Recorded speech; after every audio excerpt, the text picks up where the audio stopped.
સો નમસ્કાર, અમદાવાદથી ખાસ એક સોસાયટીના બધા સભ્યો આવ્યા છે અને એક અદ્ભુત હેતુ લઈને આવ્યા છે અને એક અદ્ભુત વિચાર લઈને આવ્યા છે. સો સૌપ્રથમ શું નામ તમારું?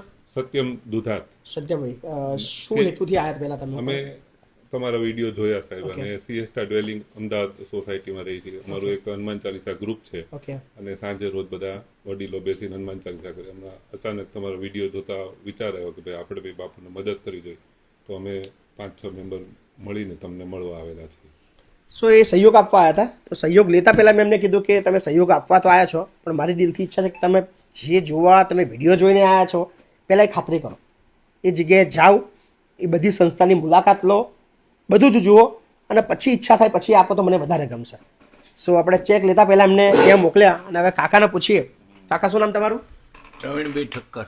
પ્રવીણભાઈ, શું કહેશો તમે અમારી સંસ્થા વિશે? કારણ કે તમે તો બહુ અનુભવી છો ને અમે તો હજુ જીરો છીએ. અરે લવાલ ગામમાં કોક દી, લવાલ ગામમાં કોક દી અને તું ભૂલો પડે ભગવાન, પણ તારા તારા એવા કરું સન્માન. અરે તને સ્વર્ગે ભૂલાવું શામળા. વાહ મહિપત બાપુ, વાહ મહિપતજી બાપુ, વાહ. તમે તો બહુ અનુભવી છો અને બહુ બધી સંસ્થાઓની મુલાકાતો કરીએ છીએ અને અમે તો જાહેરમાં સ્વીકારીએ છીએ, કારણ કે હું તો હજુ નવો છું, હજી કંઈ સમાજ સેવાની ઉંમર પણ નથી અને કોઈને કશું પૂછ્યું પણ નથી ને ક્યાં કોઈ સંસ્થાની મુલાકાતો પણ નથી કરી. જેવું સમજમાં આવી રહ્યું છે એવું કરી રહ્યા છે. કદાચ ઘણી બધી ભૂલો પણ થતી હોય, પણ આ બધી સંસ્થાઓ જોયા ભાઈ તમને શું અનુભવ થયો? બહુ સારું કામ છે બાપુ. અત્યારના આ કળિયુગના કઠણ સમયમાં જે સમસ્યાઓ છે એનું તમે દવા શોધી કાઢી છે ને આના જેવું આશીર્વાદ વાળું કામ નથી આ જગતમાં કોઈ.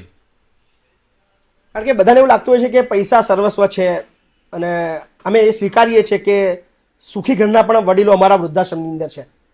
પણ એક ક્વેશ્ચન તમને બધાને પૂછું કે શું પૈસા એ સર્વસ્વ છે? અને તમે વિડીયો જોવાવાળા બી ઘણા સુખી ઘરના હશે. શું એ તમને તમારા પોતાની જાતને એક સવાલ પૂછ્યું, જો તમે ખરેખર સુખી છો ખરા? બહુ બધા અઢળક રૂપિયા તમારી પાસે હશે, પણ શું પૈસાથી બધું સુખ કમાવાય છે ખરું? કારણ કે ઘણી બધી વસ્તુઓ એવી છે જેની પૈસાથી એની કોઈ કિંમત થતી નથી અને પૈસાથી એ મૂલ્ય ચૂકવાતું નથી. સો જીવનની અંદર જીવવા માટે શું જરૂરી છે ને એ કદાચ તમે 2-3 દિવસ અમારા વૃદ્ધાશ્રમમાં આવજો અને જે એ લોકો જીવી રહ્યા છે પછી કદાચ ખ્યાલ આવશે કે પૈસા સર્વસ્વ નથી. જીવન જીવવા માટે જરૂરી શું છે એ હું બોલું નહીં, એના માટે તમારે અનુભવ કરવો પડશે મારા વૃદ્ધાશ્રમમાં.